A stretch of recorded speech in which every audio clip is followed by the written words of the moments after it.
সমস্ত কাউন্টিং এজেন্টরা আছে। আমরা এইমাত্র কাউন্টিং হল থেকে বেরিয়ে এলাম।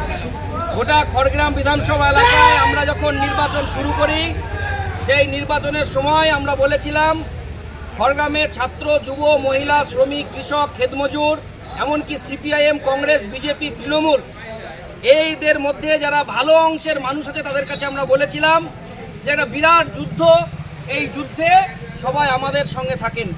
এই যুদ্ধে রেজাল্ট বেরিয়েছে, খড়গ্রাম বিধানসভা এলাকায় ৪৫,০০০ মানুষ বামপন্থীদেরকে সমর্থন করেছে। এই খড়গ্রাম বিধানসভা এলাকার সব অংশের মানুষকে আমরা সিপিআইএম পার্টির পক্ষ থেকে অভিনন্দন জানাবো এবং এই লড়াইয়ে আপনারা যে উষ্ণতা জাগিয়েছেন, গোটা বিধানসভা এলাকায় সব অংশের মানুষের কাছে বলবো এই লড়াইটা শেষ নয়, এই লড়াইটা আরো অনেক দূর অবধি এগোতে হবে। এটা বাংলা বাঁচানোর লড়াই, খড়গ্রাম বাঁচানোর লড়াই, দেশ বাঁচানোর লড়াই।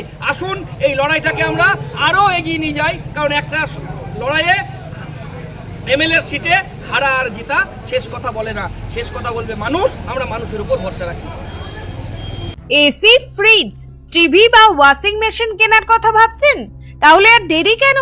মাত্র 1 টাকা ডাউন পেমেন্ট আর 0% ইন্টারেস্টে এখনই বাড়িতে নিয়ে যান আপনার পছন্দের মতো যে কোনো ইলেকট্রনিক সামগ্রী। তাই আজই চলে আসুন জীবন্তীর মন্ডল স্টোরসে। প্রোডাক্টে গৌতম মন্ডল, জীবন্তী, কান্দি, মুর্শিদাবাদ।